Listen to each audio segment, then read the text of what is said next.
Dès les premières heures de la journée, une tension diffuse semble s'installer sur Montpellier, comme si les événements récents avaient laissé une empreinte invisible dans l'air, une sorte de pressentiment collectif qu'une vérité longtemps contenue allait enfin éclater au grand jour.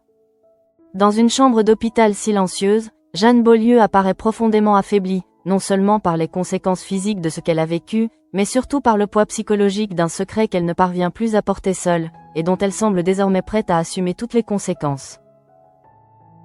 Face à elle, Alex Lévy observe avec une attention mêlée d'inquiétude chaque détail de son attitude, conscient que cet échange pourrait marquer un tournant décisif dans une enquête déjà fragilisée par des incohérences et des pistes contradictoires.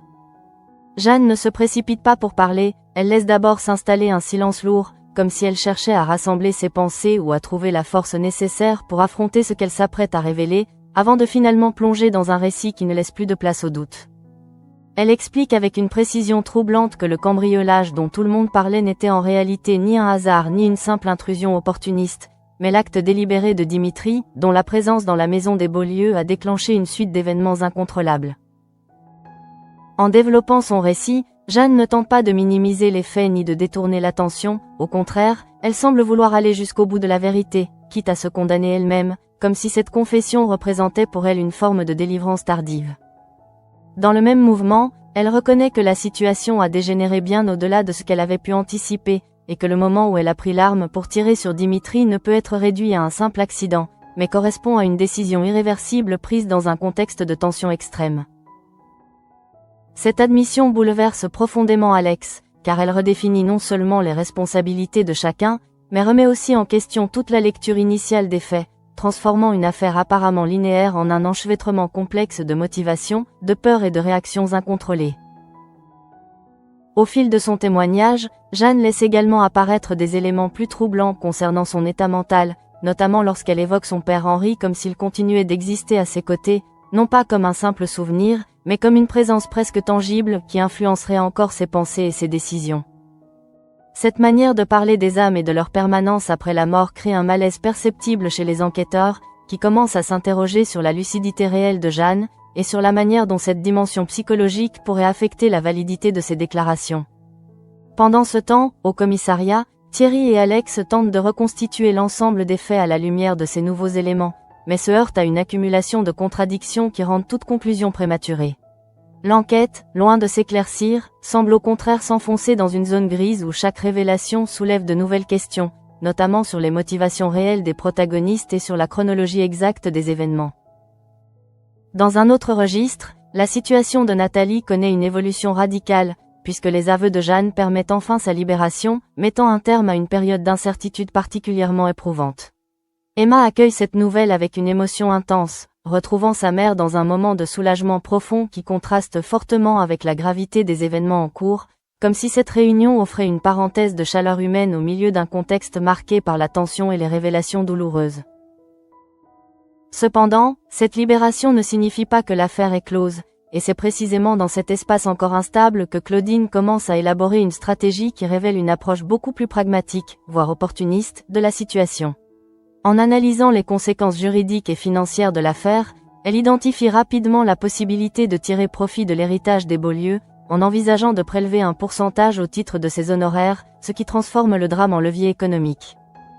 En se confiant à Alix, Claudine expose sans détour sa logique, montrant qu'elle ne considère pas les aveux de Jeanne comme une simple catastrophe pour la défense de Dimitri, mais comme une reconfiguration du terrain qui pourrait, si elle est exploitée correctement, lui être favorable sur le plan financier.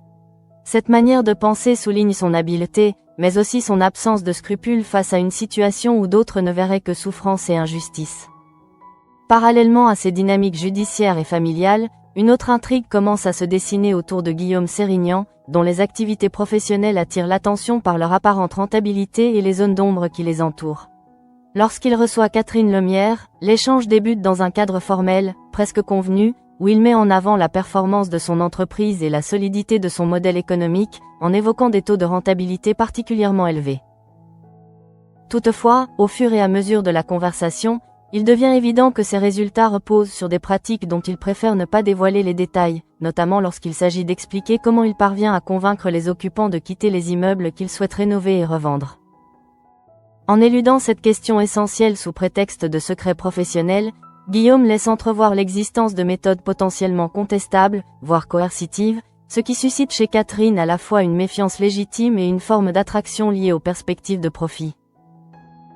Cette ambiguïté place Catherine dans une position délicate, car elle comprend qu'en s'associant à lui, elle pourrait accéder à des opportunités financières considérables, mais au prix d'un engagement dans des pratiques dont les implications éthiques et juridiques restent incertaines. Ce dilemme marque le début d'un basculement possible dans son parcours, où la frontière entre ambition et compromission devient de plus en plus floue. Dans le même temps, la vie quotidienne de certains personnages continue de se dérouler en apparence à l'écart de ces enjeux, mais reste en réalité exposée à leurs répercussions indirectes. Chez Salomé, la visite d'Inès apporte un moment de légèreté, mais ne suffit pas à dissiper les préoccupations liées à la situation professionnelle de son père, qui hésite à accepter un poste de cuisinier en raison du comportement du patron, jugé difficile et potentiellement problématique. Ce choix, bien que personnel, s'inscrit dans un contexte plus large où les décisions individuelles peuvent être influencées par des dynamiques économiques et sociales qui les dépassent, notamment lorsque des acteurs comme Guillaume commencent à étendre leur influence dans des secteurs variés. Ainsi, même les trajectoires les plus modestes peuvent se retrouver impactées par des logiques de pouvoir et de profit qui s'imposent progressivement. L'ensemble de ces éléments contribue à créer une toile narrative dense, où chaque action, chaque révélation et chaque décision participent à un mouvement d'ensemble encore difficile à cerner, mais dont les conséquences promettent d'être profondes. Les lignes se croisent, les intérêts s'opposent, et derrière chaque apparente stabilité se cache une fragilité prête à se révéler. Dans la continuité des aveux de Jeanne, l'enquête entre dans une phase beaucoup plus délicate, où chaque élément doit être réévalué avec une extrême prudence, tant les révélations récentes ont bouleversé les certitudes établies jusque-là. Au commissariat, l'atmosphère se charge d'une tension presque palpable, car les enquêteurs comprennent que la vérité ne se limite plus à déterminer un simple enchaînement de faits, mais qu'elle implique désormais de décrypter les intentions profondes de chacun des protagonistes. Alex Lévy, encore marqué par la confession de Jeanne, tente de conserver une distance professionnelle, mais son regard trahit une inquiétude persistante face à la complexité de la situation. Il sait que les déclarations de Jeanne peuvent permettre de disculper Nathalie, mais il reste conscient que l'affaire ne peut être classée aussi rapidement, notamment en raison des zones d'ombre qui subsistent autour de l'arme utilisée et des circonstances exactes du tir. Cette incertitude nourrit un climat de doute, où chaque hypothèse doit être confrontée à une réalité mouvante. Dans le même temps, Thierry apporte de nouveaux éléments qui viennent encore compliquer la lecture des événements, en révélant que Henri Beaulieu lui-même avait tenté de récupérer la fameuse bobine Super 8 avant le drame, ce qui suggère que certains secrets liés au passé pourraient avoir joué un rôle déterminant dans la confrontation finale. Cette découverte renforce l'idée que l'affaire ne se résume pas à un simple cambriolage ayant mal tourné, mais qu'elle s'inscrit dans une histoire plus ancienne, où les motivations personnelles et les non-dits ont progressivement conduit à une explosion inévitable. Pendant ce temps, la situation de Dimitri prend une tournure particulièrement critique, puisqu'il est convoqué au commissariat pour être entendu à la lumière des nouvelles déclarations de Jeanne. Conscient de la gravité de la situation, il se présente accompagné de Claudine, qui adopte immédiatement une posture de contrôle absolu sur la défense, lui imposant une stratégie basée sur le silence et la retenue afin d'éviter toute contradiction susceptible d'être exploitée par l'accusation. Claudine ne se contente pas de gérer l'aspect juridique de l'affaire, elle s'efforce également de discréditer les propos de Jeanne en la présentant comme une personne instable, dont les déclarations ne pourraient être considérées comme fiables en raison de son état psychologique fragilisé. Cette ligne de défense, bien que risquée, repose sur une analyse froide de la situation, où l'objectif n'est pas de démontrer la vérité, mais de semer le doute suffisamment pour affaiblir les charges contre son client. Cependant, cette stratégie se heurte à la détermination des enquêteurs, et notamment à celle de Thierry, qui reste convaincu que le procureur ne laissera pas tomber une affaire aussi grave sans obtenir des réponses claires. Cette opposition entre la défense et l'accusation contribue à intensifier le climat de tension, transformant chaque échange en un affrontement où chaque mot peut avoir des conséquences décisives. Dans un autre registre, la confrontation entre Claudine et Baker atteint un niveau de violence verbale rarement observé, révélant les blessures encore ouvertes de leur relation passée. Lorsque Claudine accuse Baker de s'acharner injustement contre Dimitri, elle ne parvient plus à contenir sa colère et laisse éclater un ressentiment profondément ancré, allant jusqu'à qualifier son ancien compagnon de rigide et fermé, incapable de faire preuve de nuance dans son approche. Baker, loin de se laisser déstabiliser, réagit avec une fermeté qui traduit autant sa conviction professionnelle que sa rancœur personnelle, en rejetant la responsabilité de leur rupture sur Claudine elle-même, affirmant que c'est elle qui a détruit leur relation. Cet échange, au-delà de son apparente brutalité, met en lumière la difficulté pour les deux personnages de dissocier leurs émotions personnelles de leurs responsabilités respectives, ce qui risque d'influencer leurs décisions dans une affaire déjà particulièrement sensible. Pendant ce temps, la sphère médiatique commence à s'emparer de l'affaire, amplifiant son impact sur les proches des personnes impliquées. Alain découvre avec stupeur les révélations concernant Jeanne, réalisant que la femme qu'il connaissait est désormais au centre d'un drame qui dépasse tout ce qu'il aurait pu imaginer. Son choc est d'autant plus profond qu'il prend conscience des implications familiales de cette affaire, notamment en ce qui concerne la mort d'Henri. À ses côtés, Elisabeth Bastide affiche une réaction beaucoup plus tranchée, qualifiant Jeanne de manière méprisante et ne cherchant pas à dissimuler son jugement sévère, ce qui souligne une différence fondamentale dans leur manière d'appréhender les événements. Là où Alain est déstabilisé par la complexité humaine de la situation, Elisabeth adopte une lecture plus radicale, réduisant les faits à une simple question de responsabilité individuelle. Dans un autre quartier de Montpellier, l'ambiance est radicalement différente, marquée par une transition importante dans la vie de Victor Estrella, qui s'apprête à quitter la ville pour rejoindre Adèle et leur fils Olivier. Ce départ, loin d'être anodin, symbolise une forme de renouveau pour lui, après une période marquée par des épreuves et des remises en question profondes. Avant de partir, Victor procède à la signature officielle qui transfère la gestion des sauvages à Gary, lui remettant les clés avec une attention particulière, prenant le temps de lui expliquer le fonctionnement de chaque accès et les responsabilités qui en découlent. Ce moment, qui devrait être empreint de fierté et de transmission, est pourtant teinté d'une certaine inquiétude, car Gary semble ailleurs, comme dépassé par l'ampleur de la tâche qui l'attend. Cette impression se confirme plus tard, lorsque Gary tente de se projeter dans son nouveau rôle en organisant une soirée autour d'un cocktail signature destiné à marquer ce nouveau départ. Entouré d'Inès et d'Henrik, il cherche à afficher une assurance qui contraste avec les doutes exprimés par ses proches, qui peinent à croire en sa capacité à gérer à la fois l'aspect culinaire et la direction d'un établissement aussi exigeant. Malgré ses réserves, Gary affirme sa volonté de réussir en envisageant de recruter un cuisinier compétent à moindre coût, ce qui traduit une approche pragmatique mais potentiellement risquée, car elle pourrait compromettre la qualité du service et, par conséquent, la réputation du lieu. Cette phase de transition apparaît donc comme un moment charnière pour lui, où ses choix détermineront sa capacité à s'imposer dans un environnement compétitif. Dans le même temps, une inquiétude plus diffuse commence à émerger autour des activités de Guillaume Sérignan, dont les méthodes suscitent des interrogations croissantes. Si son discours auprès de Catherine Lemierre semblait initialement séduisant, les implications de son modèle économique deviennent progressivement plus préoccupantes, notamment pour les personnes susceptibles d'être directement impactées par ces opérations immobilières.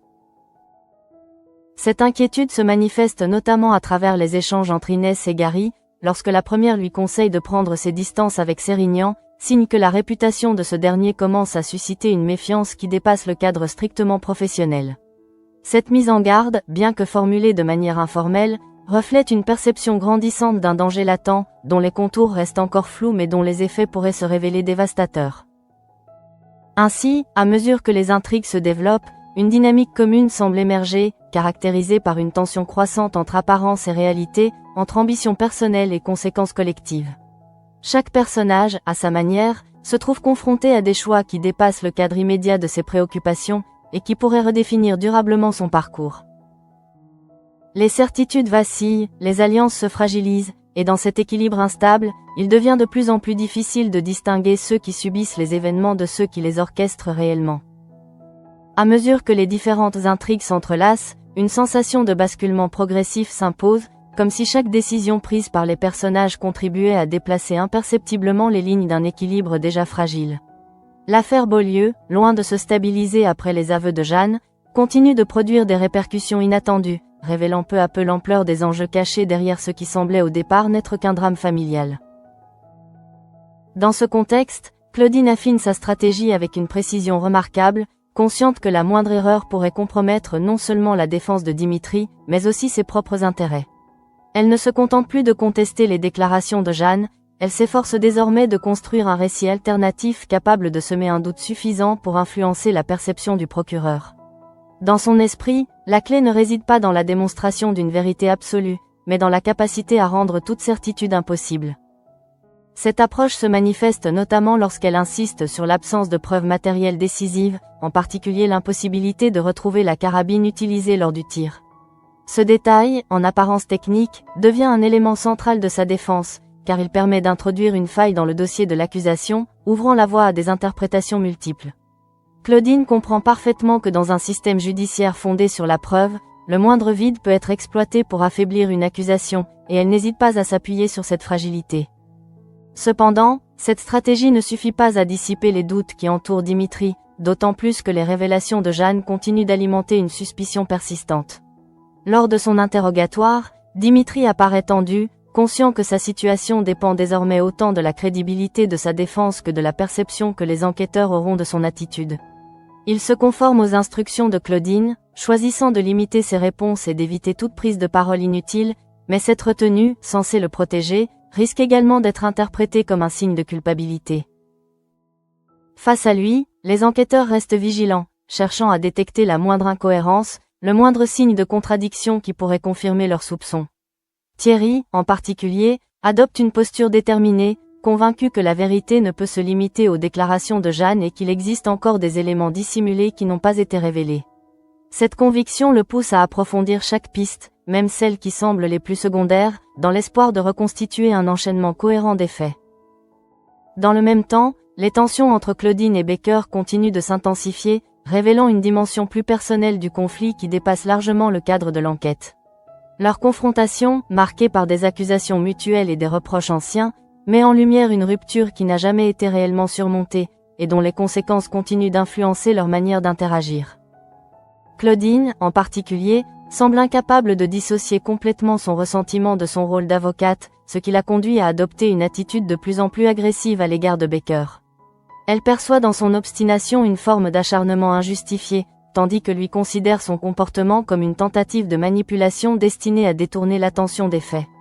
Cette opposition frontale crée un climat de confrontation permanente, où chaque échange devient un affrontement chargé d'émotions, rendant toute collaboration impossible.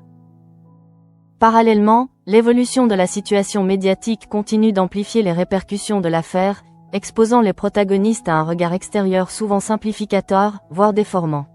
Les informations circulent, les interprétations se multiplient, et chacun se retrouve confronté à une image publique qui ne correspond pas nécessairement à la complexité de sa réalité.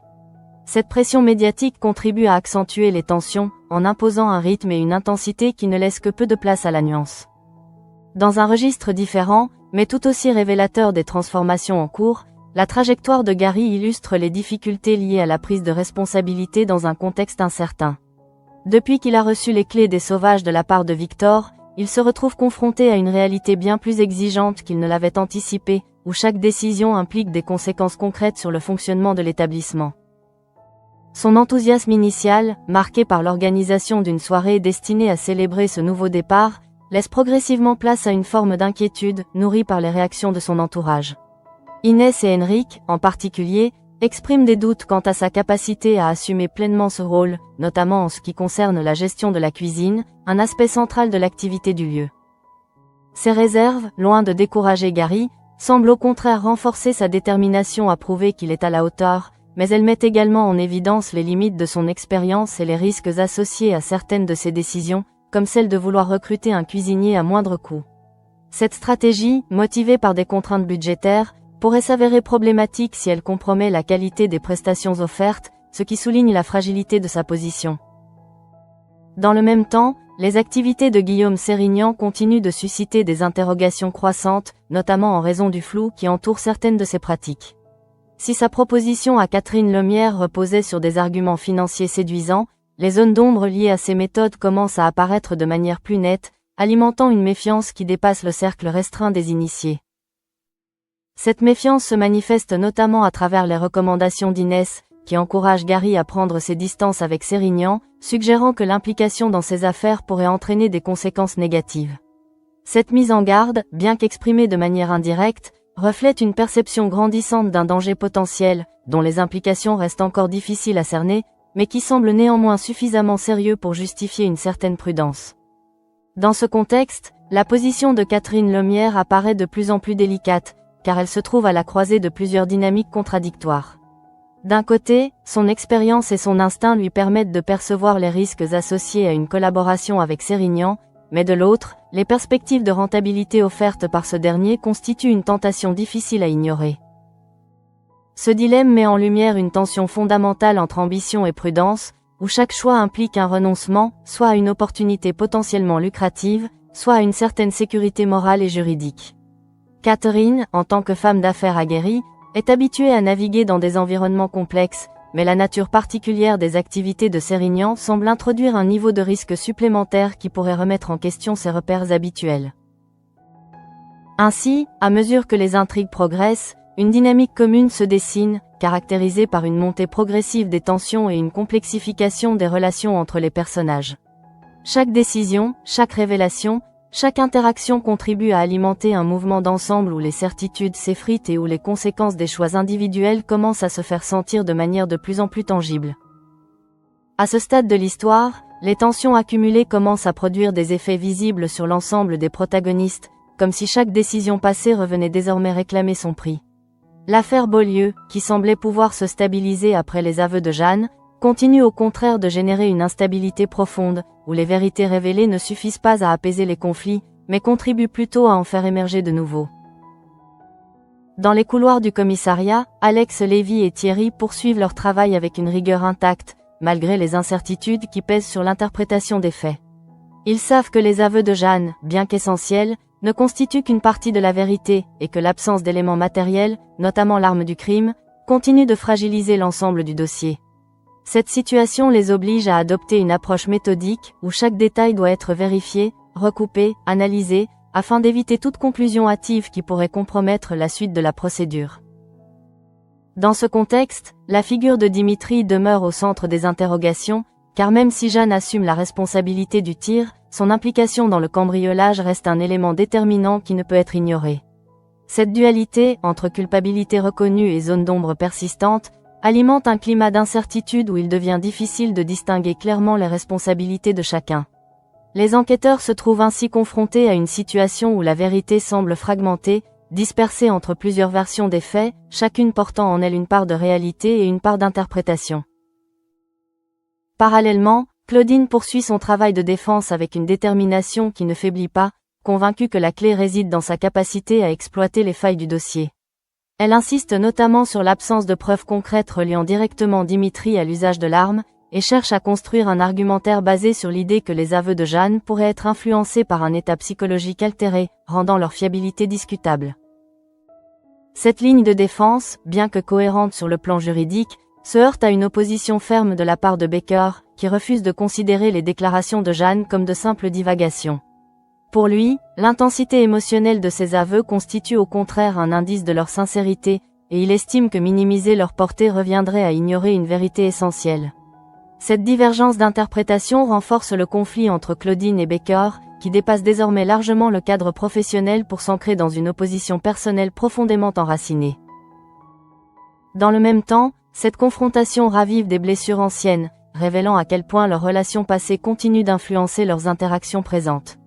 Les reproches échangés, parfois à demi-mot, traduisent une incapacité à tourner la page, comme si chacun portait encore en lui le poids d'un échec qu'il refuse d'assumer entièrement.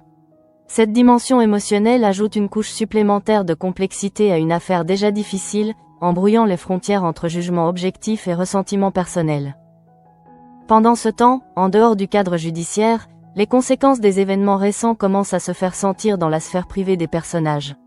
Victor Estrella, après avoir finalisé la transmission des sauvages à Gary, se prépare à quitter Montpellier, marquant ainsi la fin d'un chapitre important de sa vie. Ce départ, bien que motivé par le désir de retrouver Adèle et leur fils Olivier, s'accompagne d'une certaine mélancolie, liée à l'idée de laisser derrière lui un lieu chargé de souvenirs et de relations construites au fil du temps. La scène de transmission des clés à Gary revêt ainsi une dimension symbolique forte, incarnant le passage de relais entre deux générations, mais aussi les incertitudes liées à ce transfert de responsabilité. Gary, malgré son enthousiasme affiché, ne parvient pas à dissimuler complètement son trouble face à l'ampleur de la tâche qui l'attend, ce qui laisse présager des difficultés à venir dans la gestion quotidienne de l'établissement. Cette inquiétude se manifeste de manière plus concrète lors de la soirée qu'il organise pour marquer son nouveau départ, où son désir de bien faire se heurte aux doutes exprimés par ses proches. Inès, en particulier, insiste sur la nécessité de prendre du recul par rapport à certaines influences extérieures, notamment celle de Guillaume Sérignan, dont la réputation commence à susciter des interrogations. Dans le même temps, l'évolution des activités de Guillaume Sérignan continue de se dessiner avec une ambiguïté croissante, renforçant l'impression que son modèle économique repose sur des pratiques dont les implications restent volontairement dissimulées. Son échange avec Catherine Lemierre prend ainsi une dimension particulière, car il ne s'agit plus seulement d'une proposition d'investissement, mais d'une tentative d'entraînement dans un système dont les règles ne sont pas entièrement explicites. Catherine, de son côté, adopte une posture prudente, cherchant à évaluer les risques sans pour autant fermer la porte à une collaboration potentiellement lucrative. Cette attitude reflète une tension intérieure entre son instinct de protection et son ambition professionnelle, qui la pousse à envisager des opportunités même lorsqu'elles comportent une part d'incertitude. Ce positionnement la place dans une zone intermédiaire, où chaque décision peut avoir des conséquences importantes sur son avenir. Par ailleurs, les répercussions indirectes des activités de Sérignan commencent à apparaître dans la vie quotidienne de certains personnages, notamment à travers les inquiétudes exprimées par les proches de Salomé. Les difficultés rencontrées par son père dans sa recherche d'emploi illustrent la précarité de certaines situations, où l'acceptation d'un poste peut dépendre de facteurs aussi variés que les conditions de travail, l'attitude des employeurs ou les perspectives d'évolution. Dans ce contexte, les choix individuels prennent une dimension particulière, car ils s'inscrivent dans un environnement où les opportunités ne sont pas toujours synonymes de sécurité, et où les décisions prises sous contrainte peuvent entraîner des conséquences à long terme. Cette réalité renforce l'idée que les intrigues en cours ne se limitent pas à des conflits isolés, mais s'inscrivent dans un réseau de relations et d'influences qui dépasse largement le cadre initial de l'histoire. Ainsi, à mesure que les événements se développent, une dynamique de tension croissante s'installe, où les certitudes continuent de s'effriter et où les personnages doivent naviguer dans un environnement de plus en plus incertain. Les alliances se redéfinissent, les stratégies évoluent, et derrière chaque apparente stabilité se cache une fragilité prête à être révélée. À mesure que la journée avance, les conséquences des événements récents commencent à se manifester avec une intensité plus tangible, comme si chaque décision prise jusque-là entrait désormais dans une phase de répercussion concrète. L'affaire Beaulieu, loin de s'apaiser, continue de s'étendre au-delà du cadre strictement judiciaire pour toucher progressivement l'ensemble des sphères personnelles et professionnelles des personnages impliqués. Au commissariat, Alex, Lévy et Thierry se retrouvent confrontés à une difficulté majeure, celle de donner une cohérence à un dossier où les éléments matériels restent insuffisants pour confirmer de manière irréfutable les déclarations de Jeanne. Cette absence de preuves tangibles, notamment l'impossibilité de retrouver l'arme du tir, maintient une zone d'incertitude qui empêche toute conclusion définitive, obligeant les enquêteurs à poursuivre leurs investigations malgré les aveux déjà obtenus.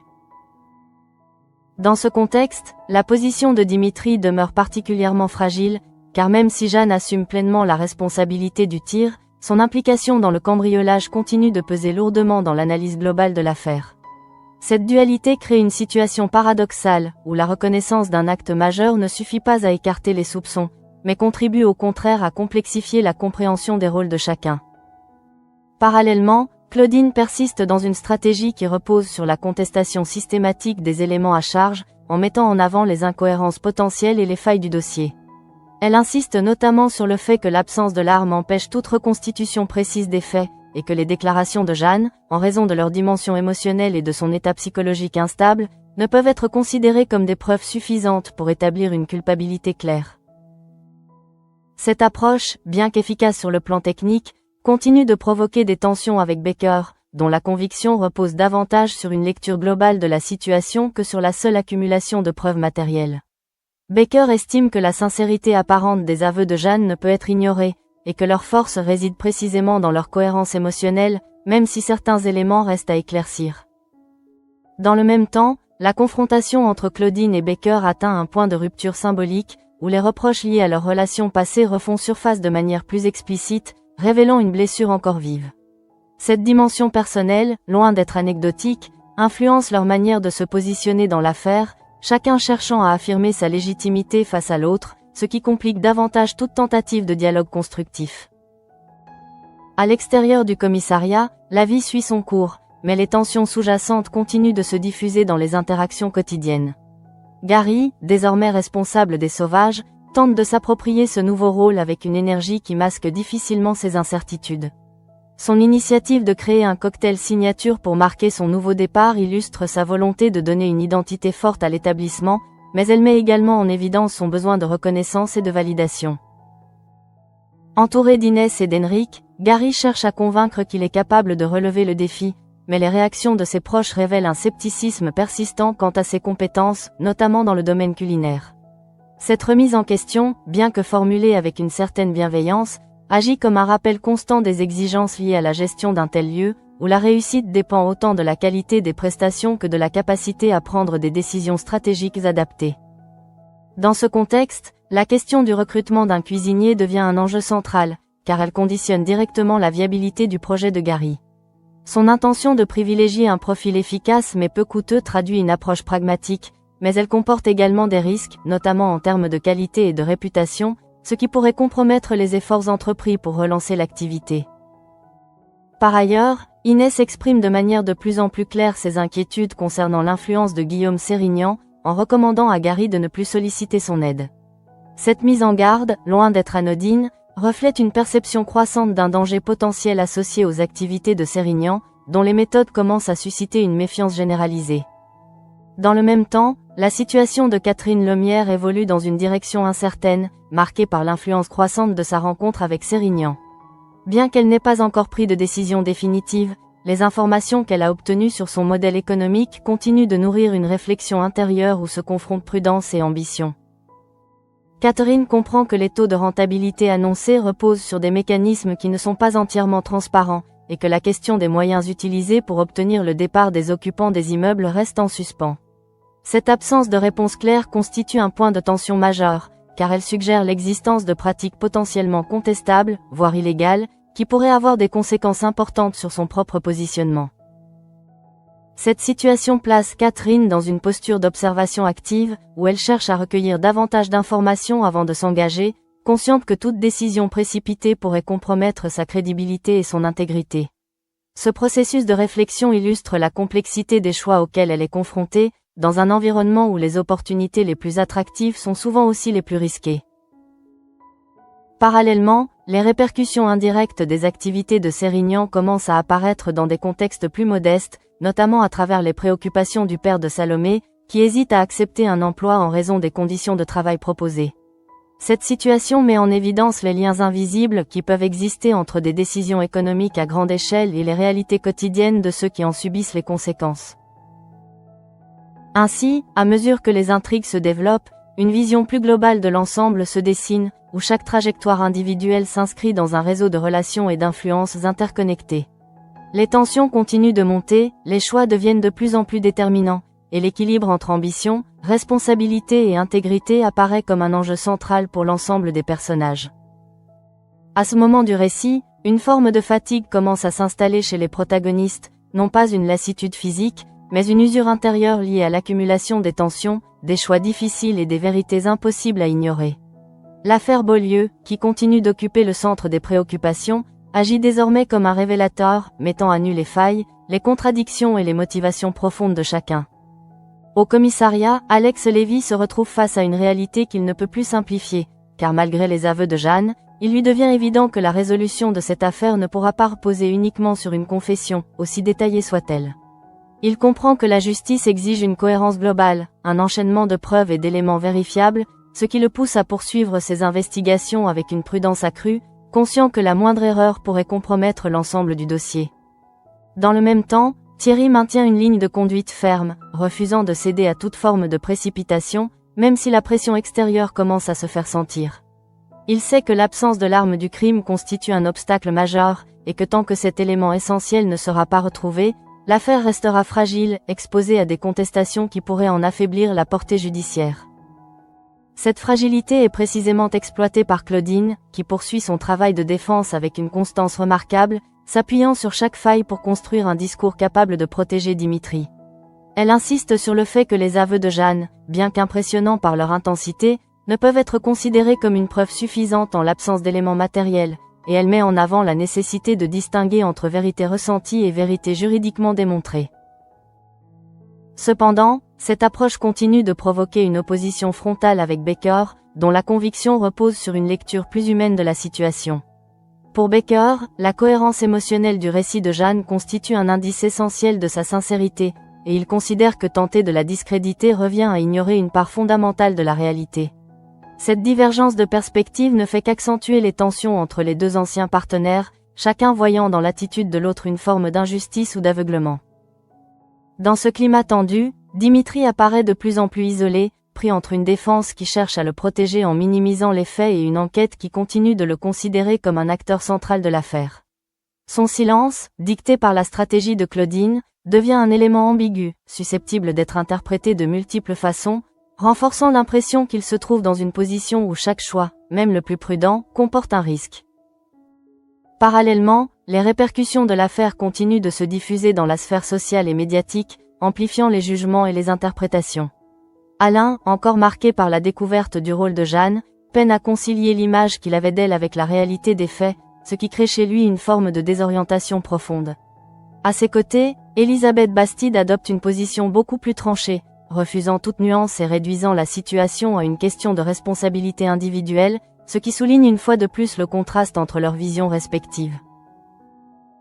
Dans un autre registre, le départ de Victor Estrella commence à produire ses effets, laissant derrière lui un vide qui ne se limite pas à la gestion des sauvages, mais touche également les relations humaines construites au fil du temps. Ce moment de transition, marqué par une volonté de renouveau, s'accompagne d'une certaine mélancolie, car il implique de laisser derrière soi une partie de son histoire pour en construire une nouvelle ailleurs. Pour Gary, cette transition représente à la fois une opportunité et une épreuve, car il doit désormais assumer seul la responsabilité d'un établissement dont il ne maîtrise pas encore tous les aspects. Son désir de réussir se heurte à la réalité des contraintes quotidiennes, et les doutes exprimés par son entourage continuent de peser sur sa confiance, même s'il s'efforce de les ignorer. Dans le même temps, les activités de Guillaume Sérignan prennent une dimension de plus en plus préoccupante, à mesure que les zones d'ombre entourant son modèle économique deviennent plus visibles. Ce qui apparaissait initialement comme une simple stratégie d'investissement rentable révèle progressivement des implications plus complexes, notamment en ce qui concerne les moyens utilisés pour obtenir le départ des occupants des immeubles concernés. Cette situation place Catherine Lemierre face à un dilemme de plus en plus pressant, car elle doit désormais décider si elle est prête à s'associer à un système dont elle ne maîtrise pas entièrement les mécanismes. Son expérience lui permet de percevoir les risques, mais l'attractivité des gains potentiels constitue une tentation difficile à ignorer, créant une tension intérieure qui reflète les enjeux plus larges de l'histoire. Par ailleurs, les mises en garde d'Inès à l'égard de Gary prennent une importance particulière, car elles traduisent une perception intuitive d'un danger qui dépasse le cadre immédiat de leurs préoccupations. En conseillant à Gary de ne plus se rapprocher de Sérignan, elle exprime une inquiétude qui, bien que difficile à justifier de manière précise, semble fondée sur une compréhension instinctive des risques associés à ce type de relation. Dans ce contexte, l'ensemble des personnages se retrouvent confrontés à une réalité où les choix individuels prennent une dimension collective, chaque décision pouvant avoir des répercussions au-delà de son cadre initial. Les intrigues continuent de se développer en parallèle, mais elles convergent progressivement vers un point commun, celui d'une confrontation inévitable entre les ambitions personnelles et les conséquences de leur mise en œuvre. Ainsi, à ce stade du récit, une impression de tension contenue domine, comme si tous les éléments étaient en place pour un basculement à venir, dont l'issue reste encore incertaine, mais dont l'impact promet d'être déterminant pour l'ensemble des protagonistes. À mesure que les différentes lignes narratives atteignent leur point de convergence, une impression de tension latente envahit chaque espace, chaque relation, comme si les événements accumulés ne pouvaient plus rester contenus sans provoquer une rupture imminente. L'affaire Beaulieu, qui a servi de catalyseur à tant de bouleversements, continue de produire des effets en chaîne, révélant que la vérité, même lorsqu'elle est dite, ne suffit pas toujours à apaiser les conséquences qu'elle engendre. Au commissariat, Alex Lévy observe avec une lucidité croissante les limites du cadre judiciaire dans lequel il évolue, comprenant que certaines dimensions de cette affaire échappent à toute logique purement rationnelle. Les aveux de Jeanne ont certes permis de redéfinir les responsabilités, mais ils n'ont pas apporté la stabilité espérée, laissant au contraire place à une série d'incertitudes qui continuent de fragiliser l'ensemble du dossier. Dans le même temps, Thierry maintient une position ferme, convaincu que seule une analyse approfondie des faits permettra de dépasser les contradictions apparentes. Il refuse de céder à la facilité d'une conclusion rapide, conscient que la complexité de la situation exige une vigilance constante, notamment en ce qui concerne les éléments encore manquants, comme l'arme du crime, dont l'absence continue de peser lourdement sur la solidité de l'enquête. Parallèlement, Claudine poursuit son travail avec une détermination intacte, fidèle à une stratégie qui privilégie le doute et l'ambiguïté comme outil de défense. Elle sait que dans un contexte aussi incertain, la capacité à fragiliser la perception de la vérité peut suffire à protéger son client, et elle n'hésite pas à exploiter chaque faille pour construire un argumentaire cohérent, même si celui-ci repose sur une remise en question des éléments les plus sensibles de l'affaire. Cette approche continue de la placer en opposition directe avec Baker, dont la vision plus intuitive de la situation le conduit à accorder une importance particulière à la sincérité apparente des aveux de Jeanne. Leur confrontation, désormais marquée par une tension à la fois professionnelle et personnelle, illustre la difficulté de maintenir une objectivité totale dans un contexte où les enjeux émotionnels sont aussi présents. Dans un autre registre, les conséquences de ces événements se font sentir de manière plus intime, notamment chez ceux qui se trouvent indirectement impliqués. Alain continue de faire face à une forme de désorientation, cherchant à concilier les différentes facettes d'une réalité qui ne correspond plus à ses repères habituels, tandis que Elisabeth Bastide persiste dans une lecture plus radicale, refusant toute nuance et affirmant une position tranchée face aux faits. Pendant ce temps, le départ de Victor Estrella marque une transition importante, symbolisant la fin d'un cycle et l'ouverture d'un nouveau chapitre, loin des tensions qui ont marqué son parcours récent. Ce choix, motivé par le désir de retrouver une forme de stabilité auprès d'Adèle et de leur fils, souligne la possibilité d'un renouveau, même dans un contexte où les incertitudes demeurent nombreuses. Pour Gary, cette transition se traduit par une prise de responsabilité qui continue de susciter des doutes, tant chez lui que chez son entourage. Malgré sa volonté affirmée de réussir, il reste confronté à des défis concrets qui mettent à l'épreuve sa capacité à s'imposer dans un rôle exigeant, où chaque décision peut avoir des conséquences directes sur l'avenir des sauvages. Dans le même temps, les activités de Guillaume Sérignan atteignent un niveau de visibilité qui rend difficile toute dissimulation des zones d'ombre qui les entourent. Ce qui apparaissait initialement comme une opportunité d'investissement se révèle progressivement comme un système complexe, dont les mécanismes reposent sur des pratiques dont la légitimité reste incertaine, alimentant une méfiance croissante. Cette évolution place Catherine Lemierre face à un choix décisif, car elle ne peut plus se contenter d'observer sans prendre position. Son expérience lui permet de mesurer les risques, mais elle doit désormais déterminer si elle est prête à s'engager dans une voie qui pourrait lui offrir des gains importants, au prix d'une exposition à des conséquences potentiellement lourdes. Dans ce contexte, les mises en garde d'Inès prennent une résonance particulière, car elles traduisent une perception intuitive d'un danger qui dépasse le cadre immédiat des interactions. En incitant Gary à se tenir à distance de Sérignan, elle souligne l'existence d'un risque latent qui, bien que difficile à définir précisément, semble suffisamment sérieux pour justifier une prudence accrue. Ainsi, à l'issue de cet enchaînement d'événements, une dynamique claire se dessine, celle d'un monde où les apparences ne cessent de masquer des réalités plus complexes, où les vérités révélées ne suffisent pas à dissiper les tensions, et où chaque choix individuel s'inscrit dans un réseau de conséquences qui dépasse largement le cadre initial des décisions. Les personnages se trouvent désormais à un point de bascule, où leurs trajectoires respectives pourraient évoluer de manière radicale, en fonction des décisions qu'ils s'apprêtent à prendre. Rien n'est encore définitivement joué, mais tout semble prêt à basculer.